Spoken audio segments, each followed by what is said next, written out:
In today's podcast, we're joined by the strong, the mighty, the Scotland team captain, Sione Tuipulotu. I can't tell you how I'm feeling right now. My voice already gone. Tuipulotu breaks one tackle. Tuipulotu. Certainly, look at that. Tuipulotu right on cue.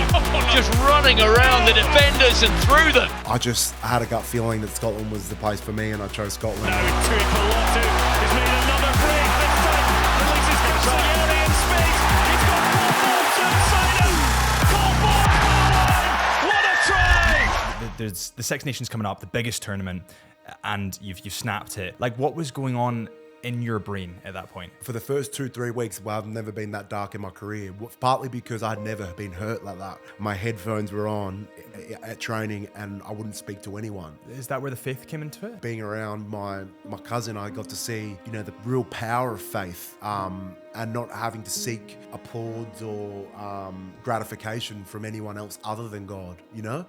What does it take to be a captain, do you think? Oh, geez, man, that's a big question. Before we start this podcast, if you could do me a huge favor and hit that 5-star button, follow button, subscribe button, whatever it is, wherever you are, I'd really appreciate it. It honestly helps us so much more than you know. And the more 5 stars, follows, subscribes we get, the more incredible guests we can get on the Into the Mind podcast. My name is Harrison Brown, and this is the Into the Mind podcast. And without further ado, let's get on to this conversation with Sione.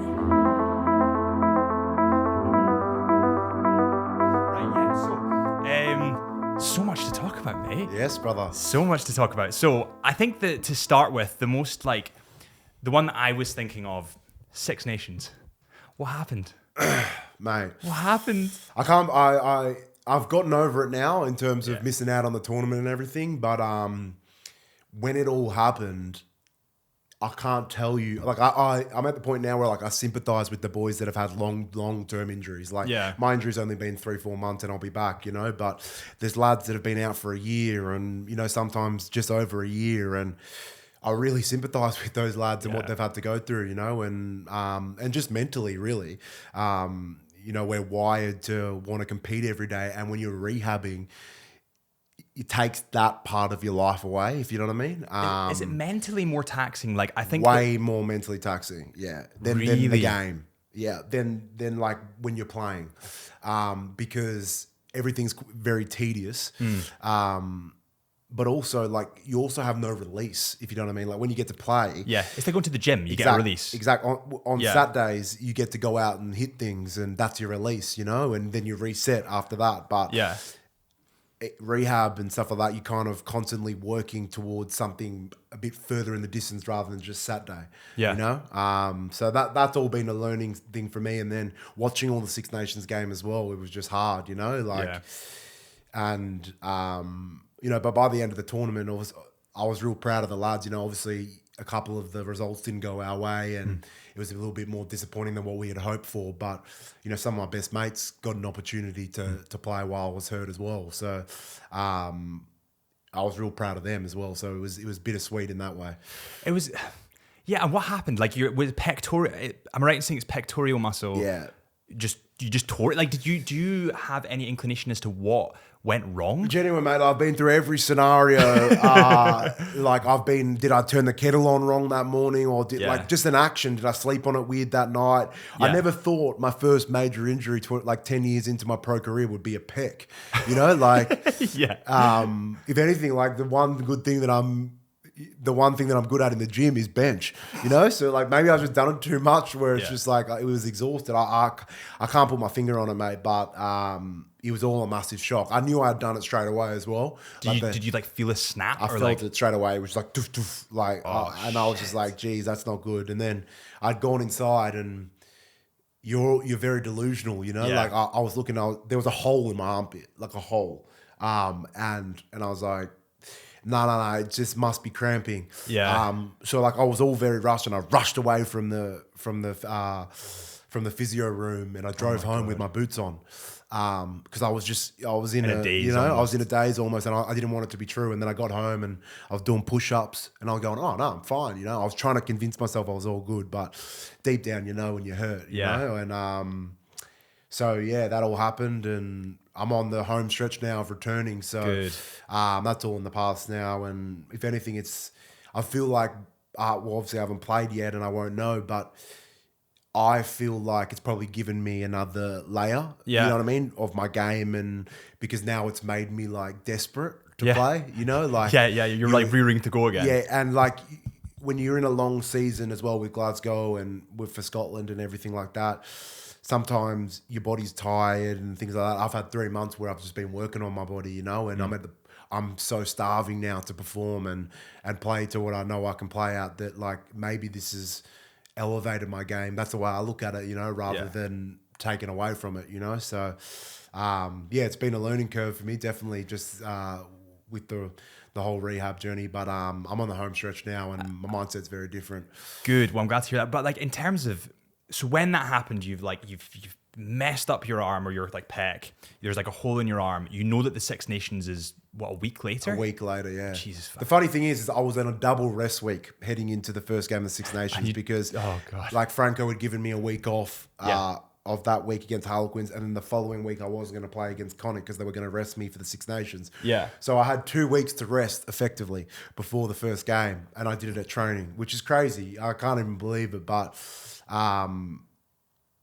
you know, I've looked back at it and I was like, maybe I was just training too hard or competing too hard, but you can't think of that, you know. That's kind of like what's got me to that point, is competing like that, you know, and have maybe training on the edge sometimes. So it's like I said, it's not, if anything, I feel like it's going to elevate my game coming back from this injury. Do you have any anxiety? Like, 'cause I remember I buggered my back up, and ever since then, deadlifts I've been like, oh, it might be the time it goes. Yeah. Like, do you have any time when you're benching that you're like, oh, I'm definitely. I'm much more careful. Like, take it this way, I used to be a guy that walked in the gym and I wouldn't warm up anything. You know, like my body's just been so good to me over my career that I would walk in the gym, I'd be a bit sore, but once I got into, you know, lifting, I'd be able to lift heavy. And I always just felt like that was, you know, like that was just me. That's how I was built, you know, but ultimately that's not, you know, like, and maybe it's a learning curve for me that I needed to, you know, get on the bands and stuff like that before I get into the gym. But yeah, I suppose it's just how it's happened. Like mentally, so take me back to there's the Six Nations coming up, the biggest tournament, and you've snapped it mentally.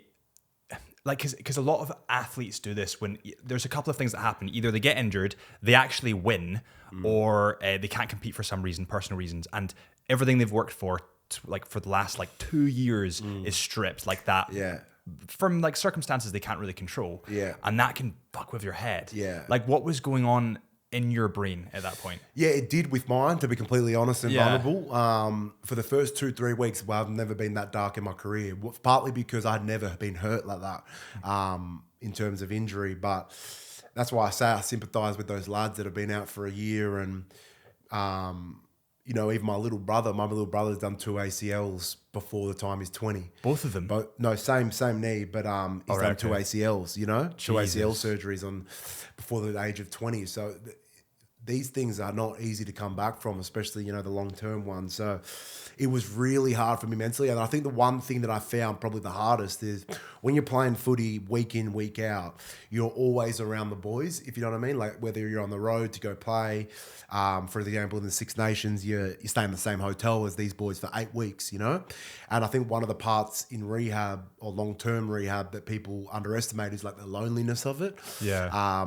And over that first 3 weeks, I can't tell you, like the boys would tell you, I went into like Bane mode where I was like, my headphones were on at training and I wouldn't speak to anyone, you know, because I was so down bad that like mentally, you know, that I just I wanted to sort it out with myself. And you don't realize, and that's where your partner comes in your family, that, you know, this comeback is largely, when I do come back, you know, I feel like she should get my partner Lara should get a lot of the credit, because like I said, the loneliness of it is the boys got to keep trotting because there's more games to play, you know? Those lads got to keep going and try and win games for a club or country, you know? And they can't stop to think about it. It's not so much comfort you, but it's just like be around you. They're on tour, you know?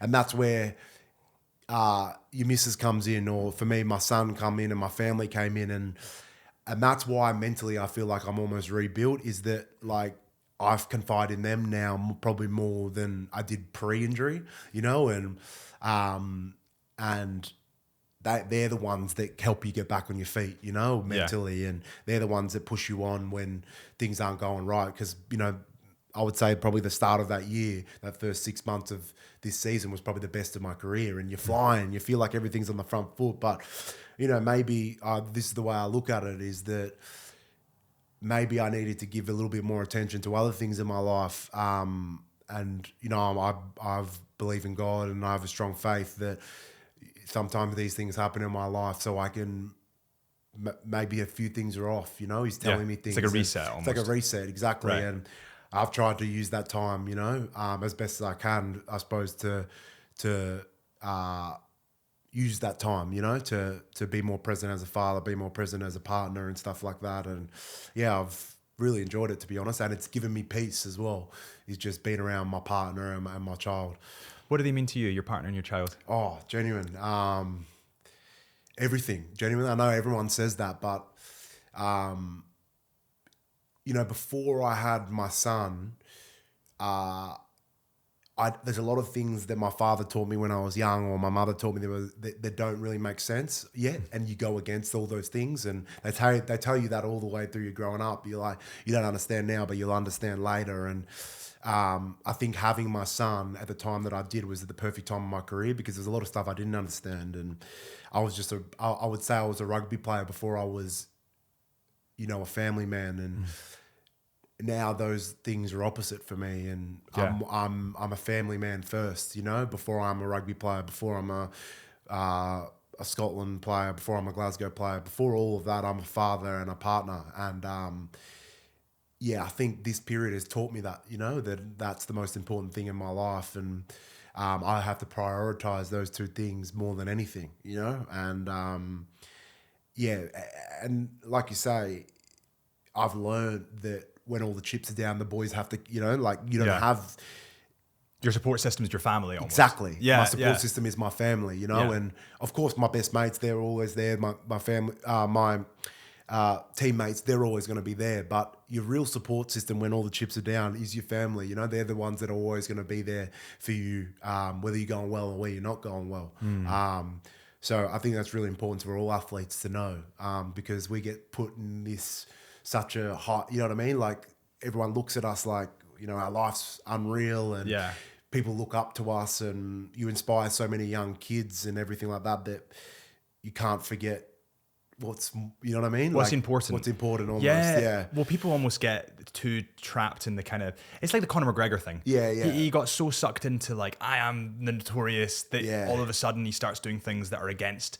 like really immoral, like against his family, and he's no longer, now he can't perform as much anymore. But I'm sure that if he kept on the straight and narrow, he probably would have been able to perform when he's 35 or 36. Like, he probably still would now. He's probably still would have been able to perform now. It's funny, like, a lot of the rugby boys seem to have gone, they have this, I've talked about this in another podcast, there's this stigma about mental rugby lads. Yeah. But actually it's not, like, when you look at Hugh or when you look at you, Finn's had 2 kids now. Yeah. Like, you're all pretty, like, family centric. Yeah. And actually I think that's quite like a nice thing. Do you see a change, like, see comparatively to the previous generation of rugby players, do you think they were a little bit more of that mental kind of going out vibe? Yeah, probably. Like, when I first went to the Rebels, I was young at that time. I couldn't, it's not, when you're young, you think everything's so professional, you know what I mean? Yeah, and like, you're like, and to be honest, mate, like, I wish I could sit here and be like, I didn't want, you know, the career path I chose until later, you know, but I had made my mind up that I wanted to play rugby professionally early days, you know, and I had sacrificed a lot of stuff and to get there. But then when you get there, you realize things are maybe not as professional as you made out to, you know, these guys to be. It's like the swan analogy. So, like, if you see a bit, I say this so much. Yeah. If you see a business from the outside, it's like a swan. It's like this majestic beast, but underneath you've got the fucking legs there.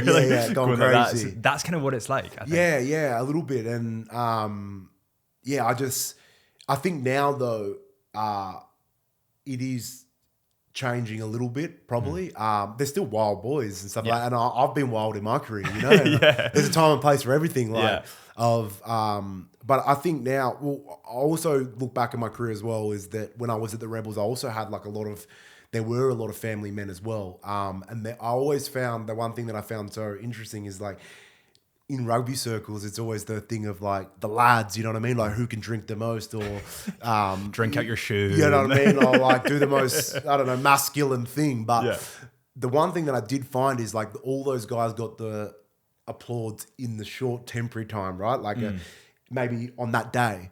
But if you ask all the players that were finishing up their career who they respected the most, it was always the family men, if you know what I mean? And that kind of like had an impact on my brain anyways, is that like, when it's all said and done, sometimes as rugby players, we do things to impress our teammates or whatever. I want to be the guy that goes out every weekend or whatever and brag about it or whatever. But I found anyways, the ones that get all the respect is like the real family men, you know what I mean? Or the honourable men or whatever. And, you know, I look at guys back in my career, like Marika Koroibete. I was with him at the Rebels, and just the way he like conducted himself as a man, and forget about him as a rugby player. You know, he was one of the best rugby players that I've ever come across, but people respect him more because of how he operated as a man when everything was going so well. You know what I mean? It's easy to do. I believe it's easy to do it when you're maybe not going so well because,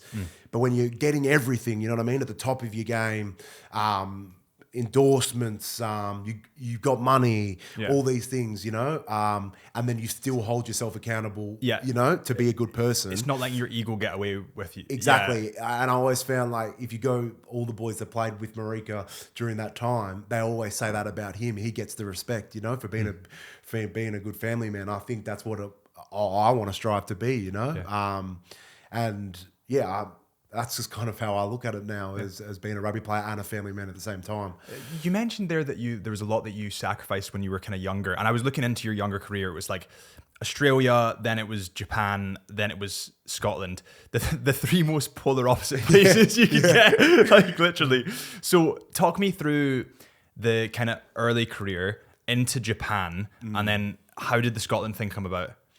So early career, I played junior footy at Southern Districts in Frankston. That's my hometown, right? In Melbourne. I played there just club footy from about 12 to 15.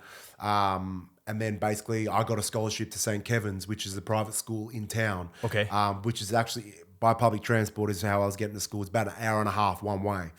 On the train. So I was spending like over 3 hours on the trains every day just to get to school. Your mum or your dad, you were living with your mum or your dad? I was living with my mum and dad in Frankston, but both of those they were working. It's not like they're going to drive me an hour and a half into town. I would just jump on the train. Yeah. And I'd get in. It was actually, to be honest, some of my best memories of school was on the train. It was actually funny. I'll jump on the trains with all the tradies that would go work.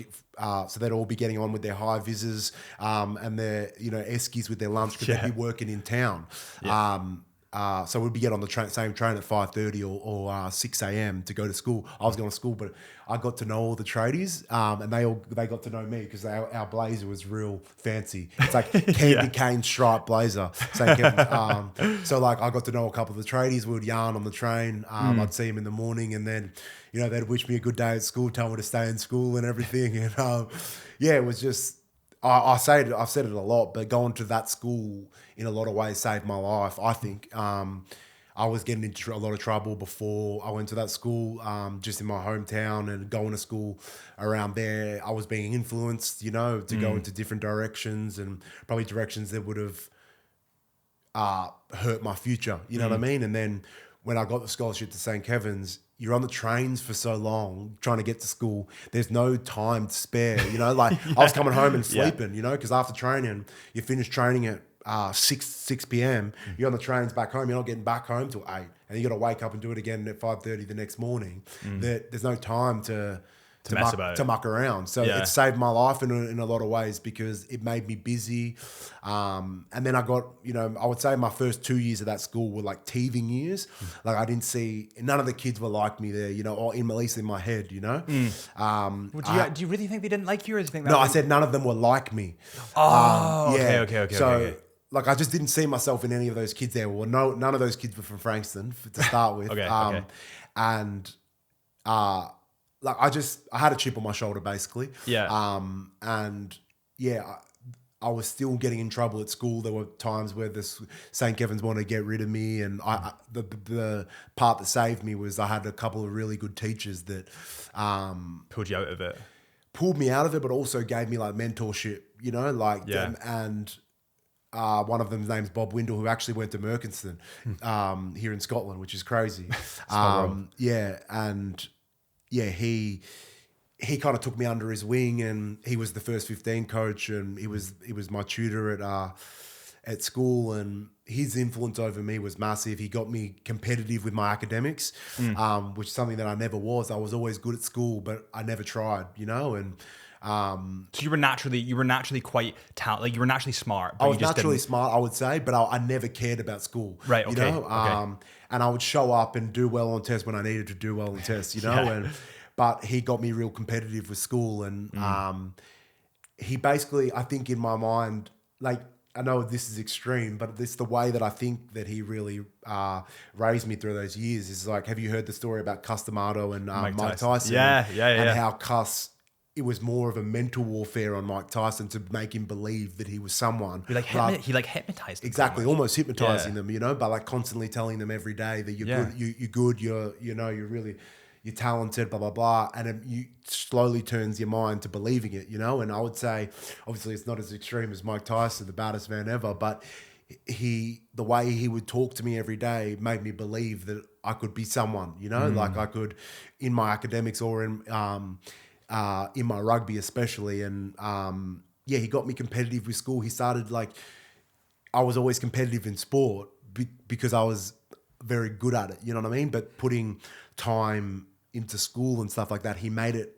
almost like a sporting environment for me. He's like, you got to beat that kid, you know, in your grades. And then I started to do that. My mind started to be wide at doing good with my academics and stuff like that. Yeah. And it's all down to him, really, and his guidance over me. So it's just funny how certain people can have such an impact in your life at the right time. At the right age. It's like, we see when you're really young like that as well, a teacher can make a huge difference. Massive, mate. Yeah. Huge difference. Like, I had a teacher that told me that she was absolute cow of a lady. I'll just say it now. But she said to me, she was like, yeah, you don't really need to try here because you're not going to university anyway because your grades are too shit. Yeah, right. And I was that like, has an impact on you, you know? But for sure. But like after that, a bit like yourself, you said you've got like a chip in your shoulder. After that, you start trying to prove them wrong. Yeah. So almost in like an indirect way, it's kind of a good thing because Yeah. you try and be like, you know what, fuck you. I'm actually going to do well here. Yeah. Do you think that was part of it?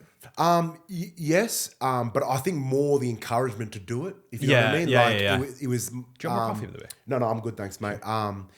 Like I don't want to say too much about my old school because, like, but I never blame the teachers there for maybe not putting in as much effort as the teachers that at St. Kevin's did, if you know what I mean. Like private school, right? Private school at St. Kevin's, Yeah. where my school back home was a public school, and like some of the things that I watch kids do to teachers at my old school, like I don't blame them when the bell rings, they're getting out of there. You know, like I generally don't blame them. Like, and there were some really good teachers at my old school that would stay, but like a lot of those teachers, I felt anyways, and this was my experience, they were there to make money, like make their, you know, make their. It wasn't what they wanted to do, but they had to do it. Maybe. Yeah, I don't want to speak for someone because that's maybe someone's career, you know. Like I don't want to say that, but it just felt at that time they weren't as invested in kids, as much as the teachers when I went to St. Kevin's were, and in particular Mr. Windle. Like he was more concerned that I was going to do well in life rather than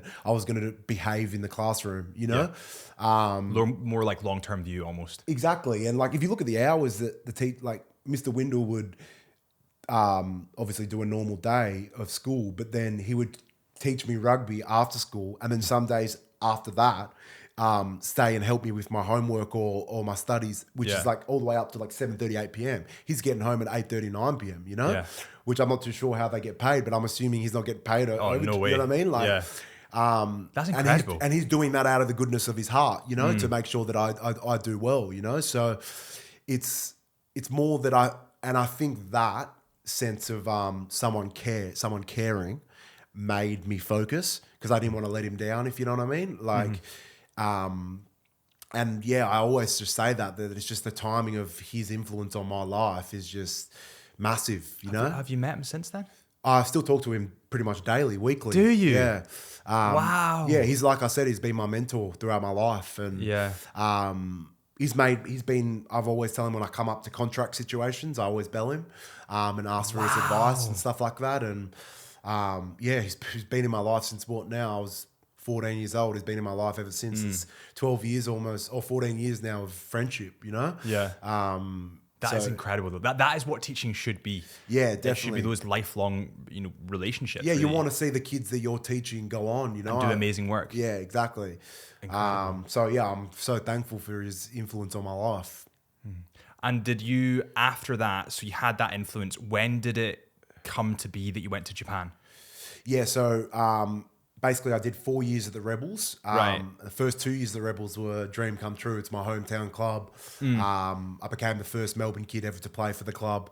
My youngest kid to ever play for the club. And those 2 years were some of the best of my career. And I got to play with some of my closest mates. And I loved the club so much, you know, and for whatever reason, the 2 years after that were the worst of my career. And How so? basically, to put a long story short, a new coach had come into the environment. For whatever reason, me and that coach didn't see eye to eye. And those next 2 years became really hard for me. I wasn't playing a lot. I was doing things off the field that I probably shouldn't have been doing out of anger, really. Yeah. Out of spite to him. Out of frustration, not out of spite to him, but out of frustration because I don't think I was built up.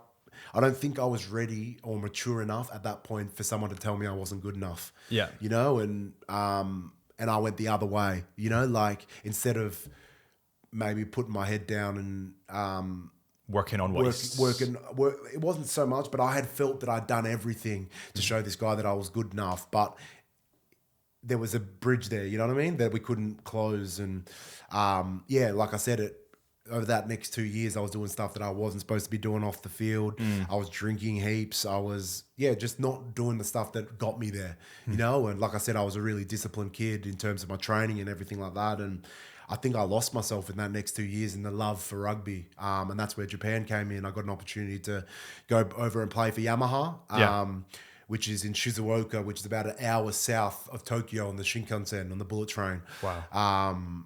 Which was amazing, mate. Genuinely, 3 years there. And Australian culture, like we just spoke about before, Australian culture and Japanese culture couldn't be further apart. And the place that I was going into, it was very rural. You look out your window, all you see is green tea farms. Like genuinely, it was very rural, and it forced you to live the real Japanese lifestyle, which was unreal, mate. Like I remember the first day though that I was there. I've told this story before. I was in Australia when it's hot, no one wears shoes. We go to the shops bare feet, you know. Right. In Australia and in Japan, that's a big no-no. Like everything has to be proper in Japan. I went down to the 7-Eleven bare feet and the ladies went crazy. Obviously, I didn't speak Japanese, but they were just coming up to me, pointing at my feet. And I was like, what's going on here? Yeah. Like, I was freaked out. So it was a massive culture shock going over there. And then it's like vice versa. Is like in Japan, you're supposed to bow to, like when even in the shopping center, if you get in someone's way, you just bow to them and like and walk around them type thing. Business cards as well. You hand the business card over exactly, to hand. and you bow. But the problem was, after my first couple of years there, I was going back to Australia, going back to Frankston, and I was going through the shopping center. Yeah. And I was bowing to people, and they're looking at me like, "What do you want?" You know what I mean? Like they think I want to fight. Yeah. You know what I mean? Because I'm going like that to them, like that. And it was just that. It just shows you the massive culture shock of. But it was so good, mate. Like I loved it. I genuinely loved my time at Yamaha. And then 3 years got up there, and I was kind of deciding whether to stay at Yamaha, go back to Australia, and try and play for the Wallabies, or then I got the bell from Gregor to come over to Scotland, and for whatever reason, I don't know why, I had a gut feeling that Scotland was the place for me, and I chose Scotland. And looking back now, it's 4 years ago, it's worked out really well, mate, and I'm so glad to be over here. I feel like I'm in the right place. Yeah. You know? Would you call it home? It's home now, definitely, because it's where my son's born, you know? Like I said, I've re-signed here for another 3 years, so I'm going to be here for the next, I would have been here for 7 to 8 years, you know? So yeah, it's home now for me, and I can't really see myself being anywhere else but Scotland at the moment, you know? Do you think Japan, in a way, was a good, like, because I can feel the energy off of you. You seem like the kind of person that needs like a real good workout in order to go to sleep. Do you know what I mean? Like, you need to like sprint for miles in order to like almost sit and watch a movie. Would you be able to do that, or would you be like, What do you mean? freaking Like out? I need to buzz out? That's what the missus is good for, brother. You have a nice cuddle with the missus before bed, and then you're good to go. But it seems like from the energy I get from you, it's like you've got so much energy. Yeah, I am a high energy person. Like I have never been diagnosed, but my partner always tells me I have severe ADHD. Like I've never been diagnosed or anything. Whether or not I believe that, I don't know. But I'm high energy. I know that. Yeah, but no, that's a great thing. But like I think that in those formative years, like were you in Japan? I'm going to say you were 23 to 26 or something. I actually went to Japan at 21, turning 22. Right, Yeah. but do you not think that's a good? Because so in 21 to 24, everybody that I knew, myself included, was a little bit fucking crazy. Like they went out every weekend, did whatever they did. But if you're in Japan, and especially people that are high energy like that, like it's the drink, the, you know, whatever else they're doing. But if you're in Japan, if you're surrounded by tea leaves and it's like very cultural and it's calm, do you think that helps your kind of grounding? Yeah, you think it's like Zen. It's Yeah, Zen. yeah. I don't know, because I did a lot of drinking over in Japan, to be honest, mate. I won't lie to you. But it is just more, for me anyways, I'd never moved away from my home city in my career. So moving away from Melbourne was the best thing that I could have ever done. Whether it was where I was going anywhere, you know? Yeah. I think just moving out of my home city, moving out of, you know, being around my parents and my cousins and all that type of stuff, being removed from that environment, I had to probably become more dependent on myself, you know? And that was the main thing. And then also you add to the isolated environment that you are when you're in Japan, the culture, the language barrier, you know, but it's very isolated place, you know, in Shizuoka. So, I think just the friendships that I built over there, I had and this goes back to, you know, being a family man. My cousin played for Yamaha at the time. Yeah. And he had, I think he's got 4 kids now, but at the time he had 2. And he lived popping them out, bro. He's been going hard. He just lived across the road from me. And I got to see like a more simple life, if you know what I mean? Like what made him tick. And we had our fellowship as well over in Japan where, you know, all the foreigners would come over, and it wasn't so much that we would read from the Bible, we would more talk about what anyone's struggling with and be each other's support network over in Japan. And that's nice. He would lead that. And I don't know. I just watched how he operated with his family and what made him happy. You know, like he would go home and play on his PlayStation and be around his kids, and that was his happiness, you know? Yeah, and that was his endorphin exactly. rush almost. And as young athletes, maybe we chase that in so many other places, you know? But there's a time and place for all of that, you know? And I think it's good for the young boys to go get that out of their system. But I was kind of already nearing the point where I was being influenced by my cousin and seeing what he made him tick, and I was inspired a little bit, to be honest, with how he was with his family, you know, and his faith and everything, and what made him tick. And he didn't need the applause from everyone else. You know what I mean? Like he was so secure with who he was and his family, and you know the role that he had to play in order to provide for his family and help raise his kids and everything like that. I was just truly pretty inspired by that. And is that where the faith came into it? To be honest, probably my dad always raised us. I wouldn't say religious. Like I don't want to lie and say we weren't raised very religious, but always very faithful. And he always implemented like the role of God in your life and everything like that. But to be honest, I was never really that close with that side, if you know what I mean. Like I would pray before games, but looking back at it back then, I was praying for success rather than saying thank you. You know? It makes sense. You know, being around my cousin, I got to see, you know, the real power of faith, and not having to seek applause or gratification from anyone else other than God, you know? And that had massive influence on me, genuinely. And I would say my career turned the corner when I left Japan off the back of that, Wow. Genuinely off the back of that, because I started finding myself of what I was as a kid, to get me to that point. I was disciplined, I worked hard, and I found all those things in myself again to get me back to, and I would say that's probably what the last 4 years have looked like for me, is turning back into what I was before all of that happened, Wow, that's incredible. Yeah. Okay, and then so Scotland comes around. This podcast is brought to you by Chisholm Hunter, the best place to get your luxury watches or luxury jewellery. Chisholm Hunter are family run, and they've been family run since 1857. That's over 165 years. Yes, you heard me right, 165 years, which is pretty insane. They have 29 stores throughout the UK, which is also wild considering that most companies nowadays are owned by big conglomerates. And in my opinion, when a big conglomerate owns a company, it kind of loses its personality. It loses so much of what made it so special in the first place. And that's why I personally shop at Chisholm Hunter for my luxury watches. Now, they're official retailers for a bunch of different brands: Tag Heuer, Amiga, Tudor, Vacheron Constantin, Breguet, Blancpain, etc., etc., etc. Pretty much every brand you can think of, they're official authorized retailers of them. And also, they're world renowned for their luxury diamonds and luxury jewellery. So if you're looking for something for yourself or a loved one, then head to chisholmhunter.co.uk. That's chisholmhunter.co.uk. And while you're on the Chisholm Hunter website, use the discount code CHSUB, that is CHSUB, for an exclusive 10% off selected lines, courtesy of the Into the Mind podcast. Thank you guys so much for listening to this episode and supporting Chisholm Hunter. And let's get back to this conversation with Sione. And also give him a watch, because I feel like that naked wrist is it's annoying me. And then I heard you were stuck in a hotel for 4 weeks. Oh, yeah, mate, that was crazy. Isolation, bro. So I came over, did 2 weeks of isolation. Oh, there's windows, but they don't open in this hotel. Oh, my God. And it's pouring rain, bro. Yeah. That'll be a reality shock for you as well. Well, I'm looking out the windows and I'm going, something's wrong here. I've made a bad decision here. So Yeah. I pop out after that first 2 weeks, so relieved. The very first day we start training, there's a COVID case. Oh, my God. I have to go back in and isolate for another 2.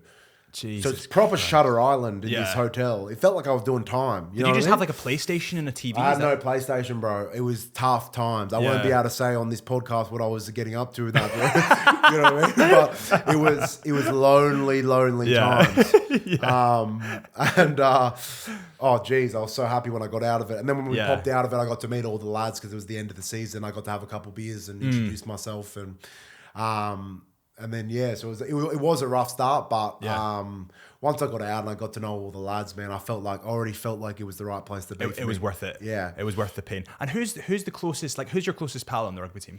I would say at Glasgow, they call us the Antipodeans. I never was aware of that word until Pete Murchie came up to. All the Aussies and Kiwis were around each other. And Pete Murchie came up to us one today and was like, the Antipodeans.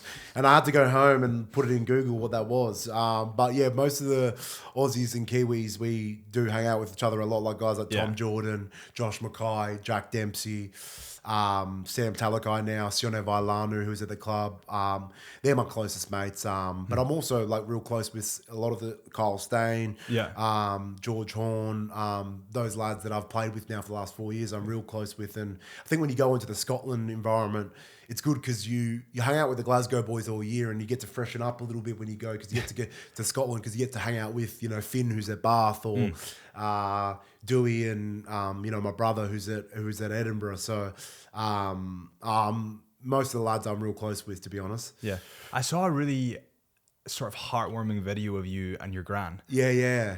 How did that come about? Because she came to surprise you from Australia, right? Yeah, it was unreal, bro. To be honest, bro, the reason why it was so shocking for me is because every campaign comes across and I ask my mum if I can get my gran here, and she's like, it's not possible. Like, she wouldn't be able to handle it on, a flight over, and long flight as well. Long flight. And I was just like, yeah, fair enough. So I gave up on that, like I was just like, it's not going to happen.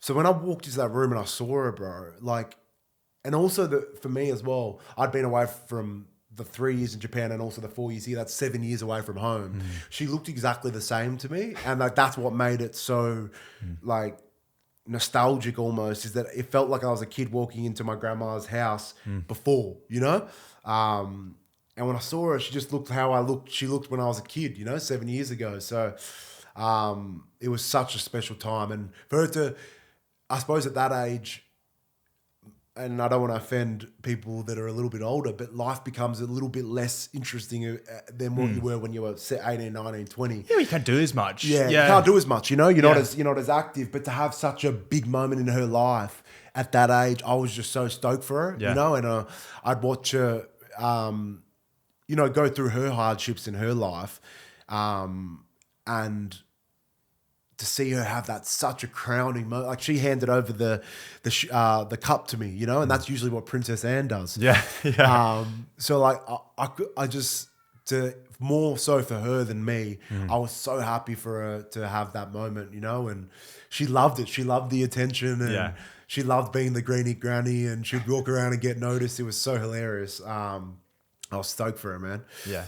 And what's your the relationship with your parents like? Has it always been pretty good? Have they come over here as well, or are they still? Mate, I had a dream childhood, and I've always been real close with my mum and dad. My mum and dad have both been over, but to be honest, every time my dad comes over, I get hurt. He was over here the whole Six Nations. And he was here the last Six Nations as well. That would have been good though if you were in a shit place mentally. Yeah, exactly. He was massive for it, man. He got to spend time with my son and everything like that, and he got to bond. My son's actually named after him, he got to bond with my son and everything. So, it was that was the silver lining for me, is that he got to spend time with my son during that period, and we all got to spend time together and bond, and those are the moments you never get back. So. Yeah, it was good, man. Yeah. And the captainship, so you're the captain of the Scotland Rugby team. What does it take to be a captain, do you think? Oh, geez, man, that's a big question. Typical podcast question. I think what I've learned anyway about being, leadership in general, there's so many ways to skin the cat, like not all leaders are the same, but there's plenty of effective ways to be a leader, and I think for me anyways, it was at first just owning the fact that you have influence. Like, I remember ever since I was a kid, when I was getting in trouble at school, I'd be in the principal's office, or be in, getting in trouble, and I'd be getting screamed at by teachers, and they'd always be like, "You don't understand, but these kids follow you." Yeah. And I would never understand and I'd be like, "Oh, I didn't ask them to." You know what I mean? That would always be my reaction, because I probably didn't own the fact that people I do have, people maybe want to follow me and stuff like that. And I think the first part of leadership is owning the fact that you do, people want to follow you, and that was a big part for me, because I never really looked at, I always felt that I did have pull, but I never really wanted the title, and then when you own it and everything like that, you accept that your leadership is why you're in that role. They've put you in there for a reason, and owning that, and for me anyways, I think my style of leadership is high energy, like you've assessed about me, that, I want to lead by action and be high energy and be a motivator for my teammates. And I think that those are two things that sticks out to me anyways, of all the other leaders that I've kind of looked at, is that there's plenty of ways to skin the cat, and I think the most important thing is accepting your style of leadership, Yeah. I can feel that off you. I can feel the motivation. I can also, so there's alpha males, beta, and then have you heard of sigma male? No. So actually ADHD plays a big part in it. Yeah. Or neurodivergency plays a big part in it actually. So sigma males are essentially people that don't care, they do their own thing. Right. So they go their own way, and in doing that, people tend to follow, because they're kind of doing stuff that's so left field that people find it interesting. So they just kind of come to see. Yeah. But typically speaking, neurodiverse people do that a lot because they can't help it. They're just going with the flow type thing. Yeah, exactly. You know what's funny is actually, me and Demo, this is ages ago, Jack Dempsey, we're real close. Yeah. And Jack holds himself to the alpha male standard. You know what I mean? And he assesses people on their alpha male standards, you know what I mean? And and I remember we were having a beer, and I was just like, we're pretty close now, bro, me and you, and I'll just tell, we do actually have very similar personalities, me and you. He goes, yeah, you really surprised me when I first met you. And I was like, why is that? And he was like, because you're an alpha male in a beta body.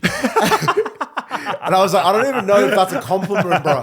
Obviously, because he's a 6'5", massive dude. Yeah. And I'm not as big as him. And it was his way of telling me, yeah, you're an alpha male, but you're not as alpha as me. You know what I mean? You're not quite there yet. Yeah, you talking about alpha and betas has just made me remember about that. Who do you think is the most alpha male rugby player Wow. out at the moment? Well, we've had this conversation recently. My honest answer, Yeah. the most alpha male rugby player I've ever been around, geez.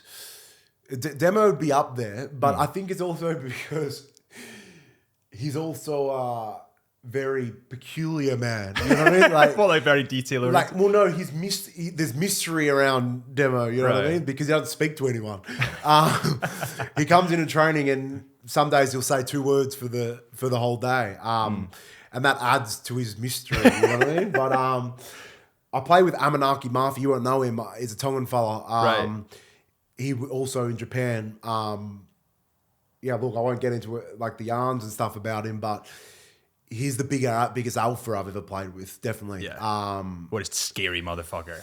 It's not that he's scary, he just couldn't turn down a fade. Like, if it was presented to him, if something was presented to him in terms of Challenge. a challenge, Yeah. there is no way he could turn it down. You know what I mean? And that's just, to me, what an alpha male is. He'd probably be the biggest alpha male that I've ever played with. Who do you think's the inspiration? Because you've got all these guys that are like the alpha males, and then you've got the old style, like John Barkley, perfect like alpha male back in the day, but he was also a great captain. Who do you think your Inspirational figure? inspirational figure was growing up?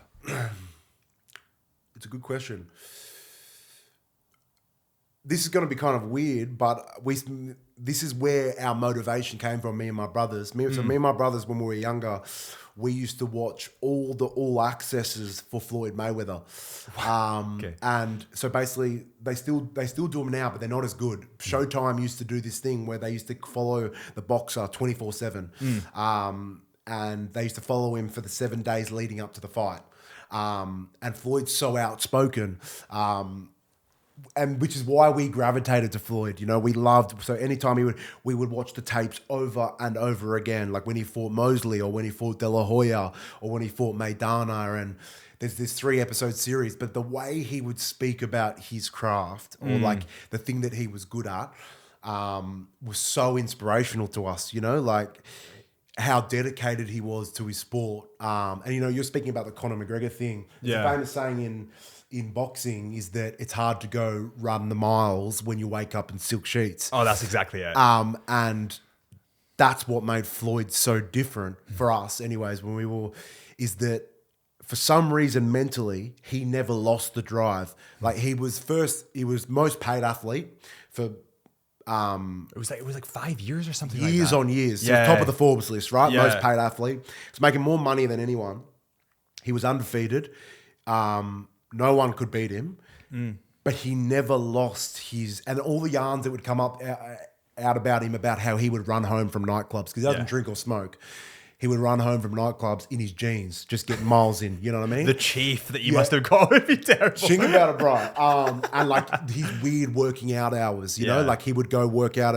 And there's a lot of bad things that Floyd did as well that I'm not saying I condone. He's not perfect. He's not perfect, but the one thing that he never ever compromised was the work. He's disciplined. You know? He's so disciplined. And like to do that, like if you really look at Floyd's career, he has fought 51 times if you count, you know, McGregor, a couple of the last ones that were questionable. Every time you step into the ring, you risk getting knocked out by one punch. That punch has never landed on Floyd Mayweather. He's never been to the canvas. So like the amount of discipline that needs to be shown, you know what I mean? He's beaten more world champions than anyone. The amount of discipline, and not only that, but like the consistency of it, you know what I mean? To keep stacking up, I'm 42-0, I'm not losing my discipline. Oh, I own like all these houses and all these fancy cars, I won't skip the work, you know? And you can't really look back in history as an athlete that's done that, you know? Maybe LeBron James now is a good one, but you know, even your Michael Jordans and stuff like that, they all had times in their career where They were down. They were down. Yeah. You know what I mean? Yeah. Floyd was never down, you know, and he never lost. It's mind-boggling. And I remember it was so inspirational to us. We would watch, and he has the background of coming from Michigan, and his dad was a boxer, his uncle was a boxer. Both of them went to jail, and he had to really fight, you know, for his where he is now, and that was so inspirational to us. And so it's not necessarily a rugby player that was the foundation of our inspiration. I would say it was probably just another athlete from another sport that sparked that interest in us. He was so smart though in what he did, because he knew if people hated him, they'd watch him. Exactly. So like he knew and his quotes, bro. I just love his quote. I saw the one the other day popped up again. It was like he was like, do you just fight for money? And then no, he was like, why do you just fight for money? And he was like, why not? He was like, then he's like, I'm a prize fighter. You know, that's what I'm supposed to be fighting for. And he's like, I think his ending quote was like, money don't make me, I make money. And it was just like, yes, Floyd.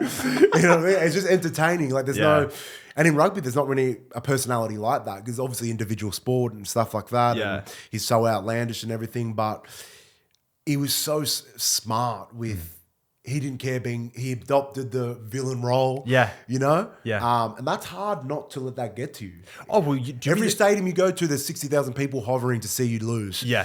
But do you read the comments? On Like sport? Instagram. So say you're I playing. have before, no doubt. Do you get impacted by that? I would say,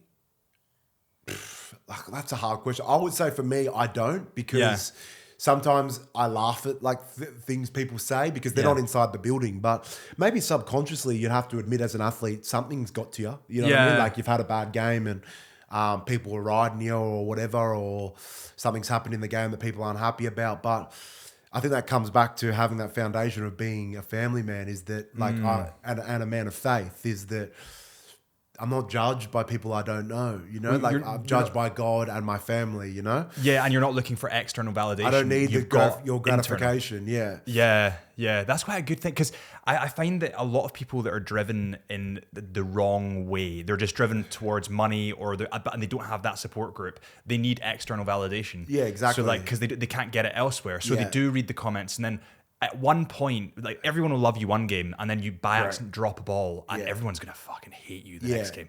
That can be like dangerous for people. Yeah, 100%, mate. That's one of the most dangerous things in sport. And now with social media, is that everyone's got a voice. Yeah, you know what I mean? Like a guy sitting at home, 60 years old, eating a bag of potato chips, can tell you that you're not playing well. You know? Yeah. And I think that's the part where you have to be bulletproof in terms of that, because. And I think part of it as well is not reading when they're saying you're going well. Yeah. You know, because quite often, what they say about you is when you're going well, you know, when they say you're going well, you're probably not going that well. Yeah. When you say you're going bad, you're probably not going that bad. You know what I mean? So it's just like, I think part of the reason as well, not taking the hype of when you're playing well, you know, in the same way as if you're not playing well, to not read into that. But I think that's a big part of it, is you got to be on that flip side as well. Because if you're getting all of that validation when you're playing well, when you're not playing well, you're peaking. To see if those people have changed up, you know what I mean? That's the psyche of an athlete, you know? So I think it's most important that you don't believe your hype, you know, or the good things people are saying about you. Do the boys, I know that because this Six Nations you obviously didn't play because of the injury, but do any of the boys, you don't need to say specifics obviously, but as a captain, do you kind of warn them away from that? Like, I don't think you can ever tell another grown man not to look at social media. You know what I mean? Like, stay off your phone today, by the way. Stay off your phone, bro. They'd be like, what? But yeah, it's all up to them. Now, look, rugby's developing now where there's like mental skills coaches and stuff like that, or within the environment, you know? And sometimes players get the help with that type of stuff, you know? They get help from the mental skills coaches not to be able to get affected by those things, you know? That's a skill. It's a very big part of skill of rugby now, is that once you go professional, 80% of the players, you're all on the same level. It's the next 20%. When you get elite is the mental strength, I feel like, you know? And even when you get to test rugby, I feel like everyone's the same talent, you know? And then the ones that are really, really good at test rugby are the ones with the top 2 inches. That's what I think anyways. Yeah. And do you think in like this year, in the Six Nations. I mean, it was so... See, as a fan watching Scotland, there were so many times, like 1 point against France, against England. The point in the France game where Darcy and Finn bumped heads. Yeah. Duhan was a naughty boy, got sent off, and I was like, why is this happening? Yeah. What was talk me through the chat in the changing room after, or like halfway through and after the game? Well, I wasn't there. So do you not get involved at all when you're injured? When I was hurt, I was only going in for the Monday, Tuesday leadership meetings, being around the group, but I'm not going into the games. I'm going to the change rooms after to see the coaches react and stuff like that. But look, I wouldn't be able to tell you for sure, but I've been in games where things are tight, and rugby now, like the top level rugby, the margins are so small and tiny. Like I see, it's hard not to become protective of your coach and stuff like that, but the amount of criticism coaches get for maybe not getting your team over the line, and I to be honest, I kind of learned that, I think it was 2-3 years ago, the coach that brought me over, Danny Wilson, got sacked from Glasgow, and in hindsight, he took all the blame, for what happened at Glasgow. We weren't going well, and he took all the blame, and it's a pretty tough position to be in. In hindsight, bro, it wasn't that, like it wasn't all his fault. And I think about my professionalism during the time that he was there. I think about the professionalism of other players. Oh, I know coaches have influence over the environment and stuff like that, but to say that it was all one man fault, like I don't believe that's true, and as players, we have to take some of that responsibility, Same way when you win, it's not all because of a coach. It's a collective environment, and obviously Franco's come over and done an amazing job, one of the best coaches that I've ever had, and but you need the players to be on the same page as the coach, and you need to be workers. That relationship needs to work in tandem, because, and that's what I just find harsh about, Test rugby now, is that there's such small margins and people don't see the work going on behind the scenes, of us to even be in that game, or lose by 1 point. People don't understand how much work's even going on with the coaches and the playing group to even be in that game in the first place at England, for example. And I don't know, maybe, and Finn misses a kick, he's hit 100 times at the end, which could have happened to anyone. And, coaches get the blame, players get the blame, but the margins are so small, and to build a successful environment, it's not just one thing, and not quite often I feel like, at the moment anyways, the coach gets the blame and stuff like that. And I can't help but feel like that's not the case, No, it's a combination of factors. You can never blame there was a fight that happened recently in the UFC. It was Paddy Pimblett versus. Did you see that? I saw that fight. Yeah. So was it Chandler? It was Chandler. Yeah. So Chandler's coach was being like, "What are you doing? We've talked about this 100 times. Like, why are you doing something different to what we practice?" Yeah. And he just wouldn't follow the coach's instruction. No response. Yeah. But the coach got the blame. Yeah. And it's like, well, it wasn't really the coach has done everything he can. It's up to the athletes at the end of the day. Yeah. To bring that together. Exactly. Like they are the glue that sticks it all together. Yeah. What was your reaction like in? I know everybody talks about the Scotland-England game. It's the classic one that everyone's for whatever reason, there's just this thing between Scotland and England. Massive, eh? There just is. What was your reaction when it was 1 point we lost by? To be honest, so when Stafford made the break on the set piece move and then we scored directly after with Dewey, I was in the crowd. I was at Twickenham. Yeah. But I'd walk down because we were on the verge of losing and I didn't want to get stuck in all the crazy England fans going crazy. Then when we scored, I'd run back up and I was like, yeah, we got him. We got him. You know what I mean? And I was so stoked that I was just like, I can't believe we've nipped him again. Yeah. You know what I mean? Yeah. And then obviously Finn misses the kick and the energy just goes from there to here. Yeah. You know what I mean? I was like, no way. But in some ways, like, I know this was a big message in the group. That was one of our better games, over the last 100%. couple of years. The way we were attacking, the way, our backs were getting involved and everything like that. Like, that was one of our better games. So not only that, England were also playing really well. Exactly. It's almost as if the vendetta raises both. And that's both what I of the mean games. about small margins, mate. Like, to take it this way, like I've watched Finn hit that kick at training 1 million times. I've watched him in games, hit it 1 million times. It's just like for a one-off time, a one-off skill execution he missed. you know, and that's why small the margins are in Test rugby. And ultimately, there's so many things off the back of that come, you know, you start getting criticised, your coach gets criticised, your playing group gets criticised, and that's all stuff you have to welcome because you didn't get the job done. We understand that, but it's important for those boys not to overreact, if you know what I mean. Yeah. Not think too much into it. Yeah, because when you start looking for things that aren't there, you know what I mean? Like, why did we lose that game? Why we missed the kick at the end? Maybe we didn't finish the couple of opportunities in the first half. But don't go digging for things that aren't there, you know? Yeah. I just felt like in this Six Nations, and I know that I say this every time, and there's literally like quotes of me on this podcast saying exactly the same thing. Yeah. But I do think we got pretty unlucky.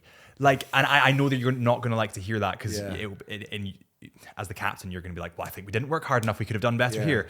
But for example, the France game, Finn colliding with Darcy. Yeah, and right? they pick it up and score. Yeah, and so they both go off, and then also you have Oh, Doohan. do you mean that was the Ireland game? That was the Ireland game. Or Ireland game, yeah. They both go off, and then Darcy's a naughty boy Doohan's a naughty boy having a scrap. Ireland game, yeah. And I was like, 3 very good players for Scotland all get sent off more or less at the same time. Yeah. I was like, and also we didn't actually lose by that much considering we'd lost 3 great boys. Yeah. I was kind of like, yeah. Oh, to be honest, I don't share that opinion. Like, I don't share that feeling, because Ireland's been a thing that we haven't been able to get over the hump now for a couple of years, and I don't think our excuse is that Finn got knocked out or Dewey getting a yellow card. yeah, An action.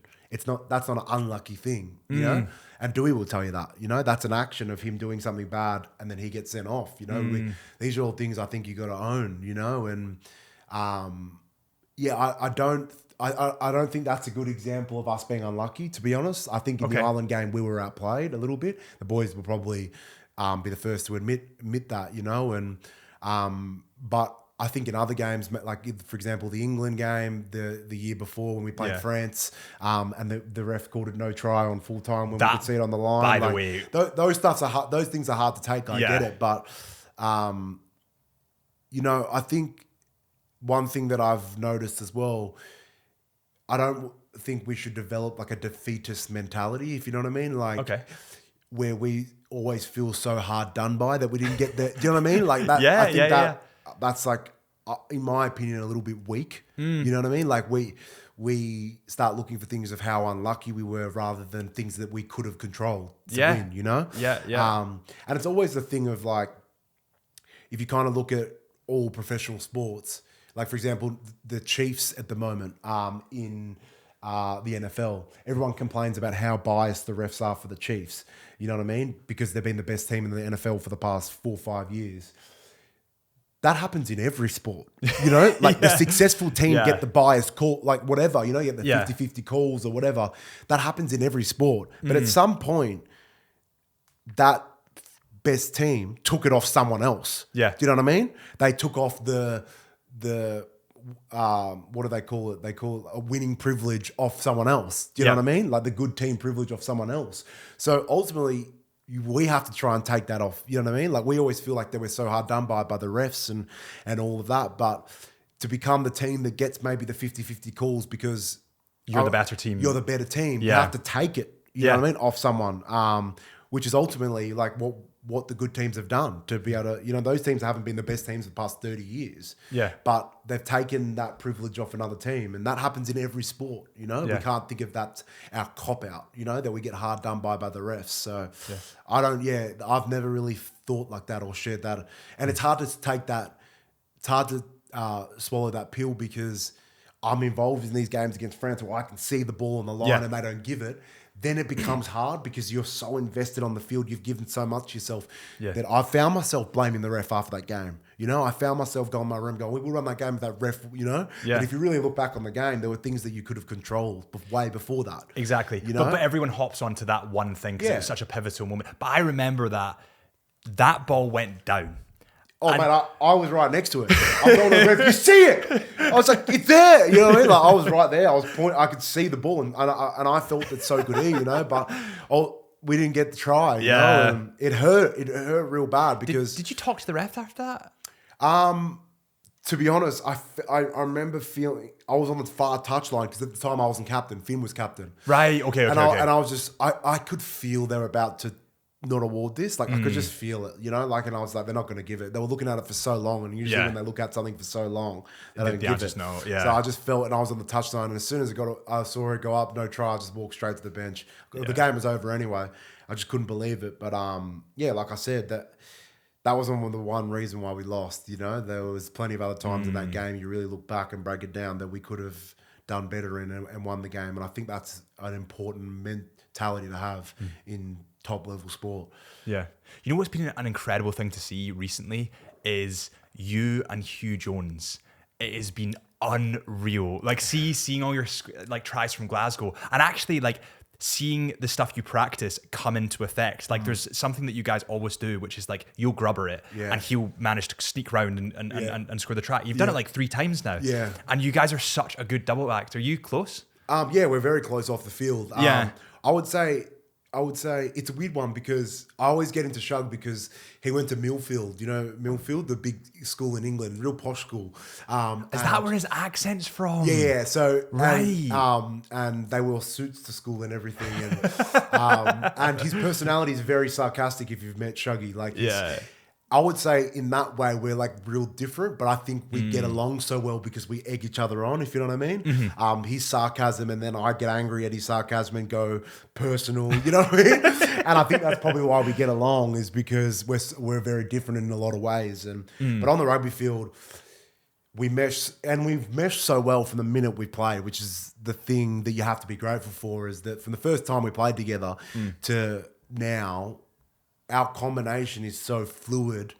I think naturally, and all the things that we fine tune on the training field are the cherry on top, you know? Yeah. But I really feel like from the very first time we started playing together, it all just went like that, you know? Yeah. And that comes down to like play styles, meshing, you know, and things like that. But yeah, I love playing with Shug. He brings the best out of my game, and I like to think that I bring the best out in his, you know? Is that like a healthy competition? Like, are you guys almost... We're very competitive with each other. Yeah, but that's good, because that'll bring out the best in both of you, right? Yeah, very competitive. He has this, like, take it this way, man, I beat him at everything.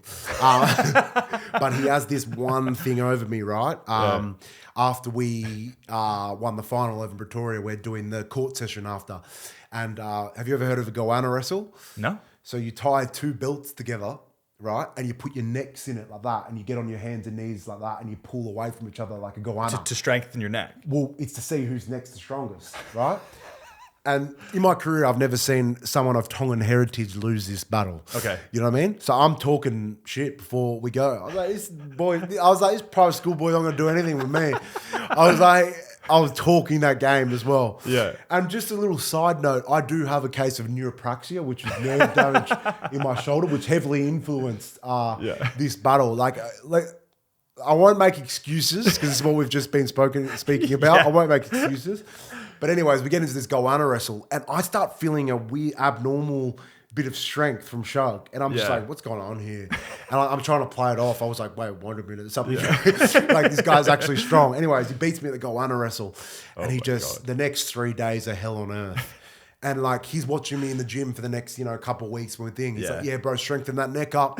Like walking past me, it's hurting, it's really hurting. Like I felt like I let my heritage down, like, because I've never seen a Tongan lose this type of battle. We're supposed to have the strongest necks in the game, Well, you look at the Tongans, and they are like, it's the traps and the neck is like, thick necks. You know what I mean? Yeah. I don't know. Yeah, there's questionable things. I'm not going to say that he was on performance enhancing or anything like that, but there's a few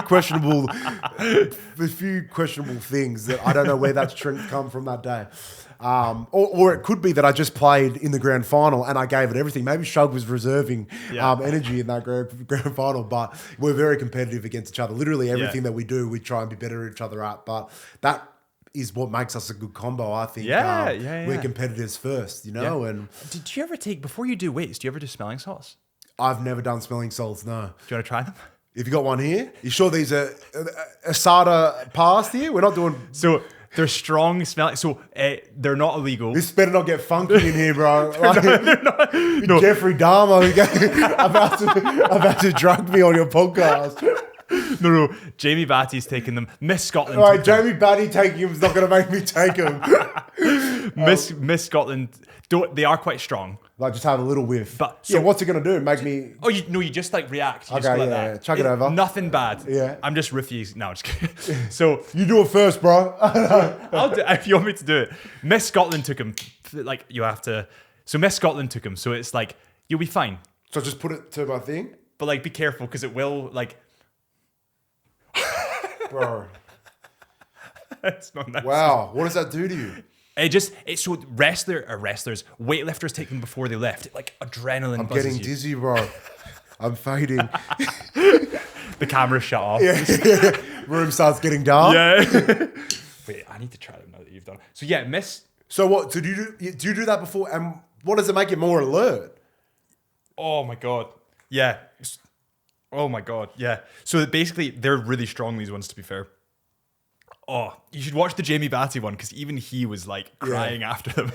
But yeah, so essentially before you lift like super heavy weights, you'll see like the massive guys, they'll go and sniff it, adrenaline kicks in, then they lift the weight. Yeah, right. But that's how you get Hugh. See the next time before you do the that. Goanna wrestle, you reckon? Yeah. Nah, I've been training all year, my neck, mate. You don't understand. I'm getting in extra.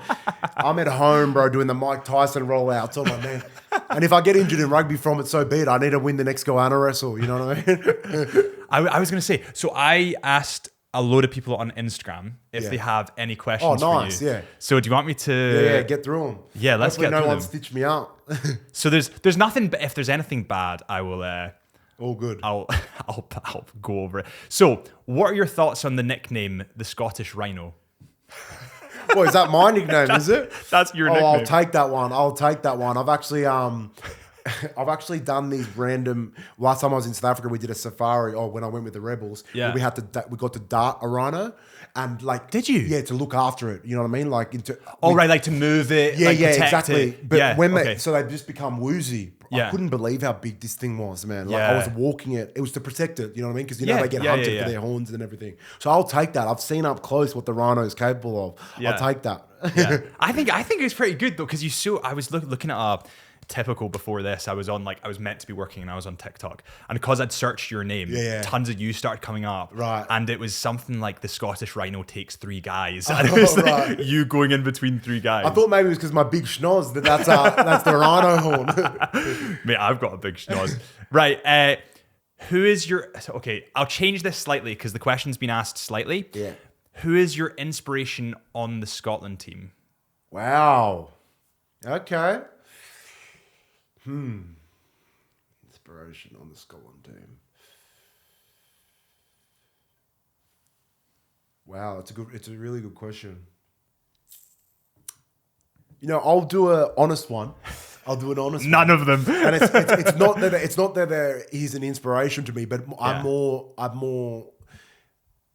I wouldn't say proud. Proud's not the right word. He won't like me using proud because that makes him lower than me. I'm proud of you, Junior. But I would say Blair, genuinely, because you know, when I first moved to Scotland, Blair was at Edinburgh, and they were trialing him out at number 10 and stuff like that, and he was going through ups and downs as a number 10, and that was when I first got my first viewing of how harsh the public can really be. Yeah. You know, and Yeah. I remember we played Australia and he missed the kick to win it or whatever.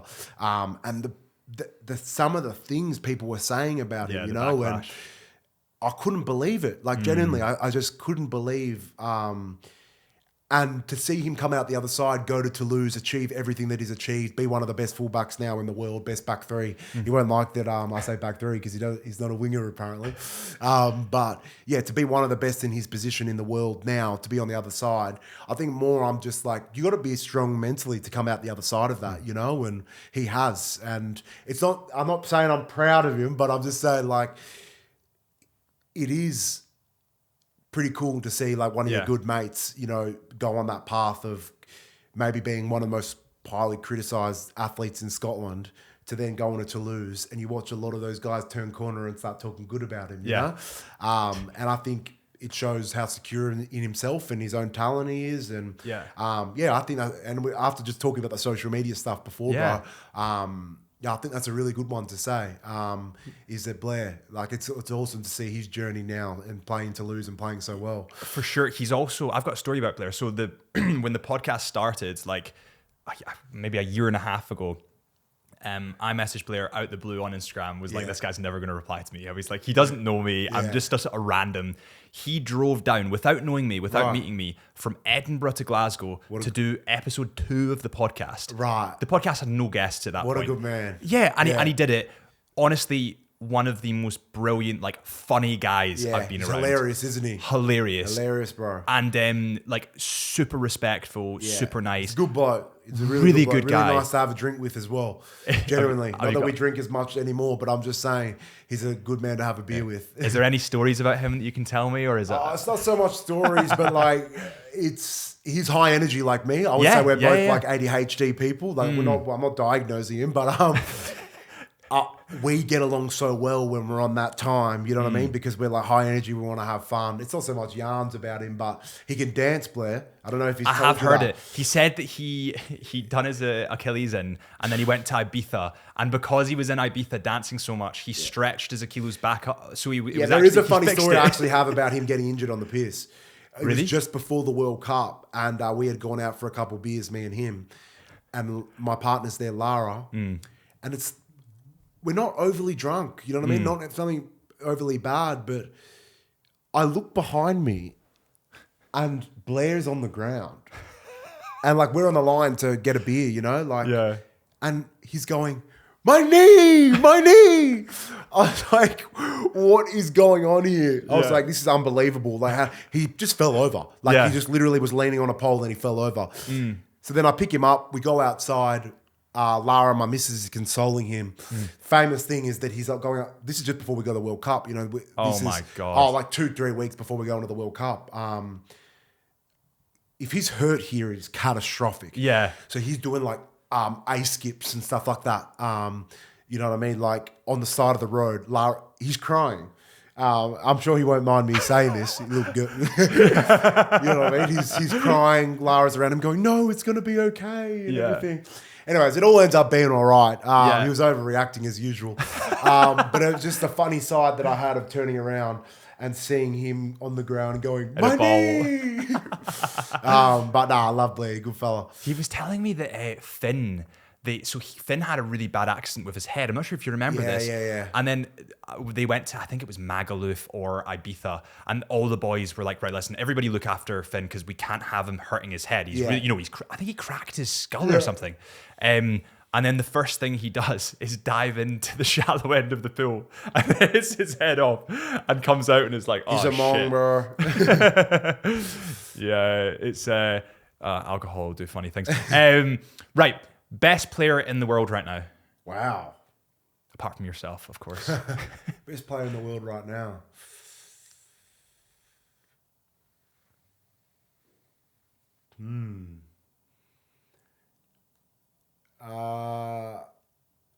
That's a hard question. Yeah. There's so many amazing players. Well, I would say it was DuPont before he got hurt. You know, I was literally about to say that.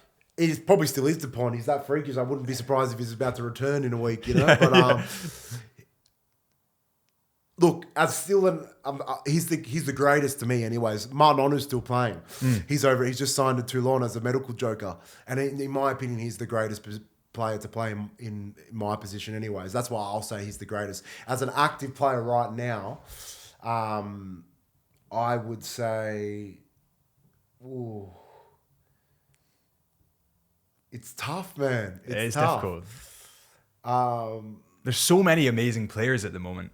Yeah. I feel like this is actually like one of the best times for rugby that I can remember. It's good, isn't it? Wow. Like guys like Peter Steph, Dutoy and stuff like he's up there for me, but I haven't seen him. I think he's been injured in Japan and stuff like that. So it seems injuries are getting everyone at the moment. Yeah. To put it on, I can't say Finn because he missed that kick.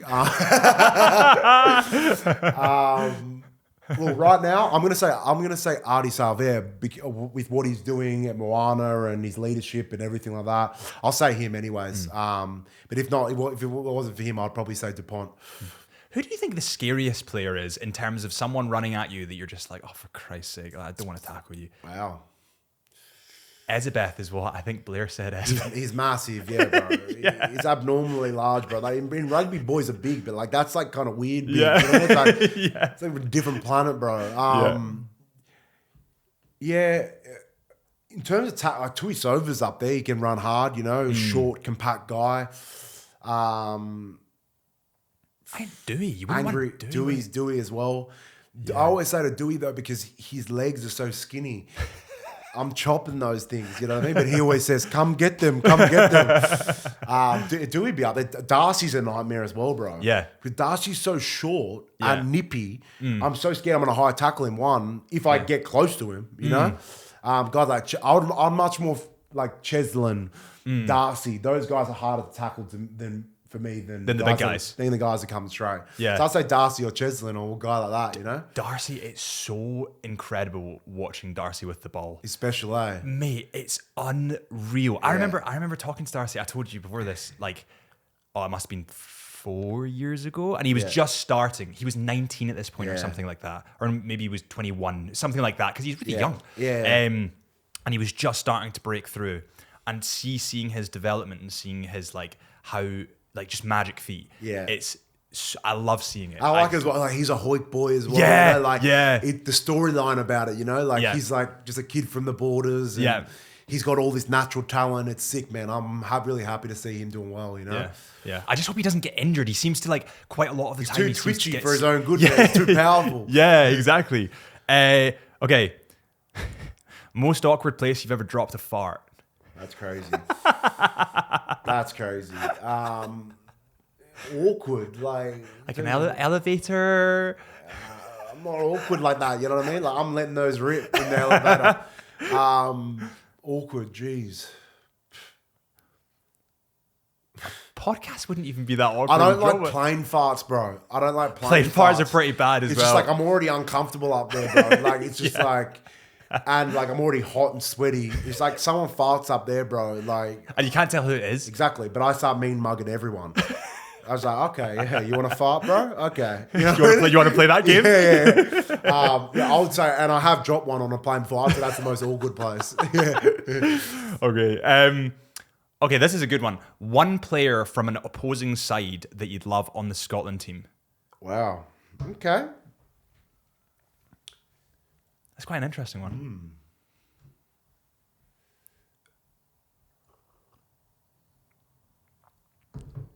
I would, and this is just after I've been talking about Blair. Give me Israel Folau. Blair. I grew up, Blair, you're out of here, bro. I know I just talked you up. You're out of here. You're out of here. I'll take Israel Folau. Israel Folau is the most freakish rugby player that I've ever seen. I'll just take him, bro. You can't replicate a prime Israel Folau, and he came through the Melbourne Storm when I was young. So when I was like 9, 10, I was watching Israel Folau break the try scoring record when he was 18, you know, and then I watched him on the Lions tour when he played the Lions when they came to Australia, and his battle with George North, and he's just such a superhero figure to me. It's like, I'm sure it's what people think LeBron James is in for like all the American kids over in America. That's what Israel Folau is to me. He's like abnormal talent, you know. I would say him. That's pretty good, actually. I'm trying to think of who I would take. I'd probably take Dupont. Yeah, he would be good. Just to have him there. Ben White would be fuming though as well as the other nines, and they're real competitive and territorial about their positions where Blair can take it. Blair, you're out, mate. Blair can take the shit. Yeah. Okay, I'm not really sure who this gent is. Why do you think Johnny Matthews isn't on the squad yet? That's crazy to ask me. I don't know. I know he's. I'm not saying anything. No comment. Either way, I'm done here. You know. No, generally, I don't know. And that comes down to the thing I was saying about coaching before. Is like so much stuff that we don't see. You know, I don't know anything about hookers. You know, I watch them. I just want them to get the ball in and the line out for me so I can get the ball. You know, or scrum well so I can get the ball. So I don't know enough about that to make a comment. Fair enough. Very diplomatic answer there. I quite like that. Okay, one last one. Right, so quick fire. Describe the following players in 3 words. 3 words. Okay. Duhan van der Merwe. Okay. What's the first? If I'm being too honest, I'm gonna go pretend dumb. Like he acts dumb. He's not dumb. I know he's not dumb. I'd say pretend dumb. Genuine. I know pretend dumb's 2 words, but we'll just go 3. Genuine. And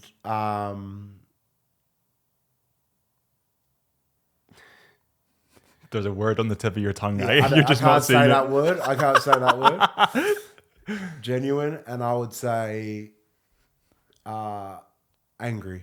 Angry. Yeah. He did say that. He said that He can get angry weirdly as well. Yeah. Like competitively angry where you have to like leave him. Hamish Watson's like that as well. Is he? Like, you know those people, the type of people that would ruin the mood to be competitive?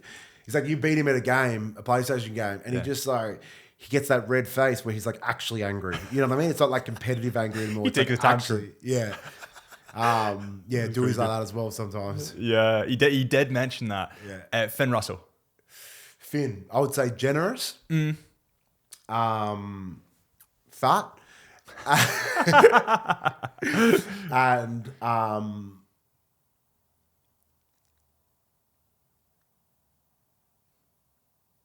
I would say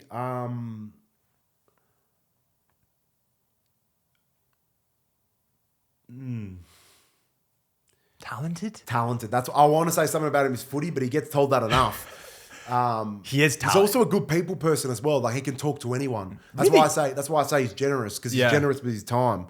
Like he will speak to the person that's not playing and the person that he's comboing up with, you know, like 9-10 or whatever. He's got time for everyone. That's why I say he's generous. Yeah.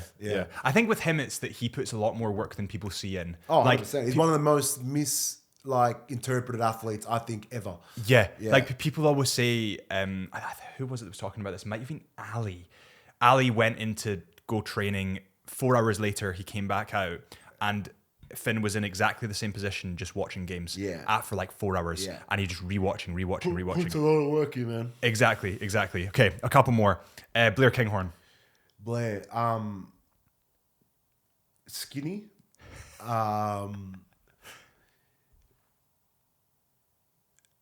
eccentric. Is that the word that I'm looking for? Yeah. Eccentric's good word. And fun. He is fun good to fun. be around. Yeah. He is good fun. He's like a ball of energy. He's like you. He's like a ball of energy. Jamie Batty. Batman, my guy. Pilot. Yeah. Strangely.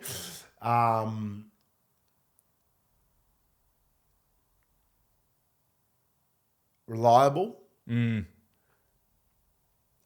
Drinking. He loves drinking. Yeah. I did not expect. I met him years ago in where was I? In Magaluf. I'm talking when I was like 17. And see now that he's a pilot, it's incredible, but also I like strange. it. It's cool. Yeah, Yeah, it's it is really strange. cool. Yeah. Yeah, it's like his thing. He's found his thing. I know. Okay, last one. Darcy Graham. Darcy Graham, jeez. I don't know what the word for it is, but I've never met a guy who first I'm just gonna say he's a grenade. Yeah. Like he's so quiet and well mannered throughout the week. The minute he goes out, grenade. Just like Hoik boy. Yeah, you know what I mean? Like so energetic and everything like that. Fun to go out with though. So I'll say grenade. Twitchy. You know what I mean? He's a twitchy little thing. You know what I mean? And I would say he always reminded me of Popeye. You know what I mean? You know the Popeye, the character that eats all his spinach? Little sailor. Like that's who he reminds me of. Just like small body, but like big heart and you know what I mean? Like Popeye. Yeah. He does have a big heart, Darcy, as well. He's like an emotional, lovely guy. Yeah, Do you know what I mean? He's like, he wears his heart on his sleeve, Darcy. Okay, right. A couple more questions, then we'll cap it. Yeah. One that I was really wondering, and I've always wanted to ask you, how did you deal with how do I put this? The influx of money coming in when a new contract comes in, because sometimes people can get those paychecks, and it drives them a bit mental. Like they start buying tons of shit. Like how have you dealt with that? To be honest, if I'm speaking honestly, early in my career, not well. Like my dad always helped me with my finances by taking money off me, like that's good though. It was really good, and making sure that I didn't spend all of it.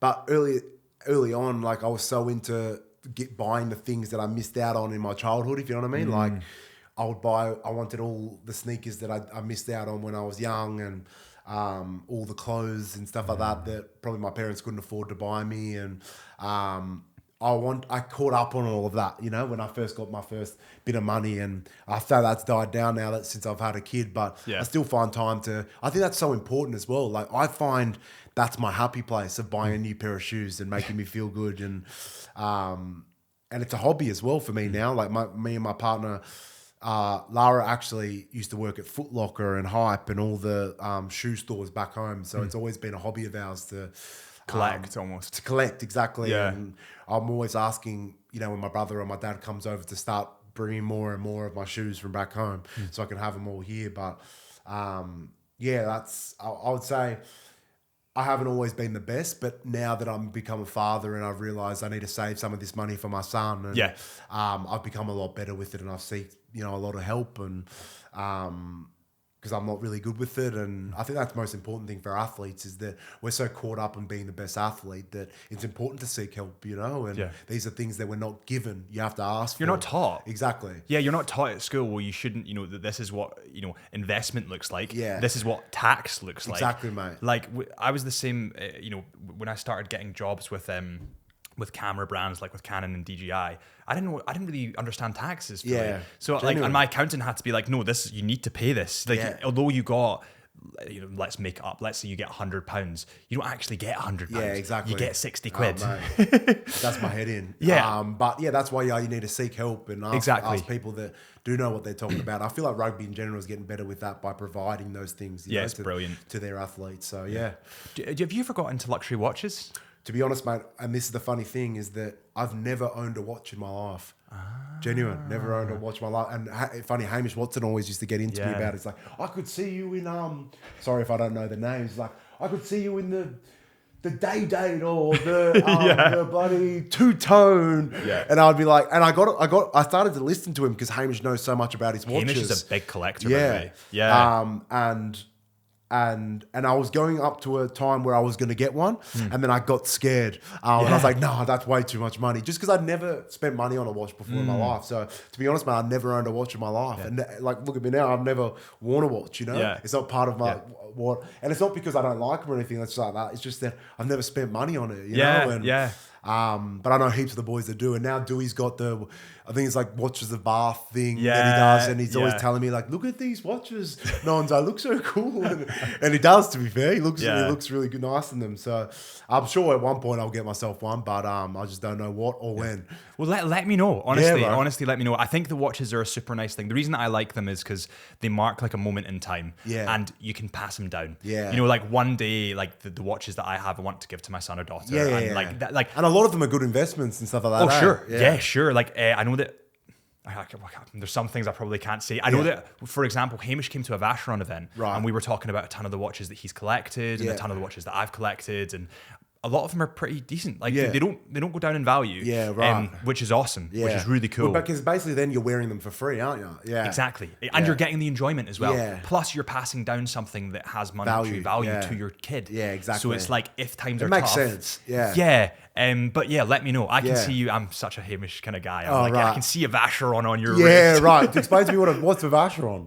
Vacheron Constantin is like have you heard of the Holy Trinity? No, never. You got to educate me, bro. So the Holy Trinity is Audemars Piguet, AP. Yes. You've got Patek Philippe. Yep, I know though. And then you've got Vacheron Constantin. Right. So Vacheron Constantin is like, in my eyes, people will disagree with me here, the top of the top. Right. The production numbers are so low, and the Are demand they is more so niche? high. Yeah. Well, the demand is so high. What's the price range compared to the other ones? Like, so Vacheron, you could probably start at around 10 grand, but you could, some of the watches are like millions. Like you're talking. Genuine. I'm not kidding. Yeah, like right. one of one. Yeah. You know, collector's pieces. Yeah. Like, and people pay that money for Yeah. them. Same as Patek. Yeah. Patek start a bit higher, Yeah. but same as Yeah, Patek. I've seen how much some of those watches are. It's crazy, Mate, the it's NBA wild. players and stuff are rocking them. Yeah. Like diamonds, Yeah. like encrusted Rolexes. So I'm not too sure if I liked all the iced out ones. No. I like I tell you what, I was following this bloke on TikTok a while back, Yeah. and he was he's basically goes to New York and London, and he hunts antique watches, basically like watches from the 60s and the 50s and stuff like that. Yeah. And I like how they look, like Yeah, more vintage. vintage, not Yeah, antique. yeah, no, that's vintage it. watches, and like there were like vintage Cartier watches and stuff like Yeah. that. And I really like how the older watches look, you know what I mean? And they're a bit Yeah. slimmer, like a bit smaller as well. I'm not too sure how they would look on my wrist, but Yeah. I like how some of those look, Yeah, Are you yeah. into any vintage watches? Yeah, so I've got far too many. Oh, bro. really? Like, all my money, I shit you not. It's Watches. like, just what? Like Yeah. it becomes like a. Yeah. I want a different color. I want a different this. I want a different metal. Yeah. But like so I've got a bunch, but I do think that like more people are going vintage now because it's Yeah. like more unique. Oh, right, okay. It's more like. And are Flexible. they cheaper? Yeah. You Yeah. probably are. Yeah, Yeah. they probably are. Yeah. They probably, well, depending on what you go for. Yeah. Like limited edition vintage Yeah, of Vacherons course. or Pateks are going to be They're a lot more expensive. yeah. But yeah, they are. I think it's a nice thing to like.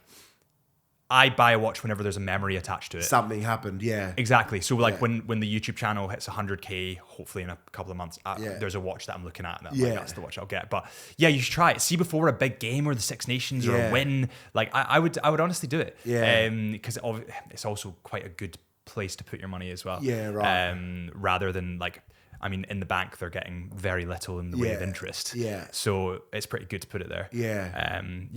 Cars, though. Have you got car? Are you into your cars? I have a car now, and it's been like I've been helped with it. You know what I mean? Yeah. Like I've never bought a car, the really expensive car or anything like that. What car have you got now? I've got an X5. Oh, nice, Yeah, nice. so it's really nice, man. And Arnold Clark have helped me out with that. And Nice. And yeah, man, like it's the nicest car I've ever driven, you know. And it's quite funny though because like I had a Holden Commodore back home, and that's like Commodores Kinda are car. huge in Australia. Yeah, Commodores yeah. are massive in Australia. It's you either drive a Ford Falcon or a Holden Commodore, and it's just funny now that I used to drive my partner around in that Commodore and even my Hyundai that I had just before I left. And you know now I'll be getting the X5 and I say to my partner, lean back a bit, I'll put the sunroof back, and I have a laugh about it. You know? Yeah, and it's just nice to share that with the you know we got a nice car now, and even little things like that. You know that's massive for me. You know, and I would never. Like it's not like I said, nicest car I've ever drove. So those little things mean a lot to me as well. You know, being able to take my family around in a nice car and like maybe you know hopefully one day get our dream house and stuff like that. Those are big things for me. You know. Yeah. I think cars are. Yeah, I know that Jamie Batty used to have his. Do you remember he used to have a Mustang? Oh, Mustang, yeah. Oh, that was. I remember he used to come to the gym in this. Cars are weird, bro. They just depreciate, don't they? Yeah. So I got a Land Rover Defender 2 weeks ago. Right. And like an old school one or the new ones. Oh, fuck. That's unreal. Yeah. So I was so excited about it. I got it delivered and I was like, oh, man, like the shapes, you know, it was the perfect color. It was Nice. the black. I was like, yeah. So I took it to mine. And you know how when you get a new car, you kind of get out the car and then you look at it and go like, yeah. Yep, that's mine. And Yeah. then you get back into it. Yeah. So I go out the car, I'm looking at this Defender and I'm like, that's awesome. Go back in it, turn it on, screen doesn't turn on. And I'm That's like, crazy. you are fucking joking. And I called the garage and they were like, yeah, it's a pretty common fault in Defenders. that's crazy. And I was like see to drive, the most comfortable, beautiful drive you'll Right. ever have. See reliability of a Yeah. Land Rover Defender, shockingly shit. Right. Dreadful. Really? So bad. Yeah, terrible. Like I know that I've bought that car Yeah, because for the design. exactly. The I'm way it looks. I'm a Yeah. photographer. I like that shit. I like how some people are getting old Defenders now and doing them Yeah. up. They look sick, bro. Yeah, the banged up Yeah, ones. yeah. Yeah, they're really And like old school Defenders, I feel like have a real cool look to them, you know? Yeah, Yeah. they do. They're like more boxy. Yeah. Have you got a dream car? Like what is the To be honest, that'd be up there, to be honest. But Yeah. I like Porsches. Oh, nice. I Nice, just nice, like the look of them. I like how the shape of them. Yeah. And like, I don't know, the Porsche is just like, it's awesome to me. Not even like a 911 or something like that, but even like a Macan or something like that. You know what I mean? Yeah. I love all the shapes. I don't know the other one. Is it Cayenne or something like that? Yeah, the Cayenne, the 4x4. I like the way they look, bro. I just reckon everything Porsche looks nice. I'm filming one of them this weekend in Sky. Right. Literally tomorrow. I'm filming with Porsche, but they are the shape They're of gorgeous, them. Oh, yeah. And the yellow, like they have yellow brake calipers and shit. Sexy, isn't they're it? nice. Yeah. I remember Finn, we've gone so off piste. Finn got his, do you remember was it a Lambo in France or something like that? Doesn't surprise me. I remember he had the, was it the Aston Martin, the DBX thing, and he took me for a ride in that thing. We're doing monos. Yeah, you know what I mean? It's that powerful. That's the fastest car I've ever been in. It's so beautiful, man. It's so beautiful. We've gone totally off. Yeah. So final question: what is next in your career? What is next for you? Look, I'm hoping I can get back from this injury and be the same. I'll be a better player than what I was. You know, that's the start of my rehab. That was my goal. It's just that I'm going to come back better than what I was before. And if I can do that, I believe I'll be able to achieve all my dreams of winning with Glasgow again. And yeah, man, that's my goal. This whole rehab thing is I'll come back a better player than what I was when I got hurt.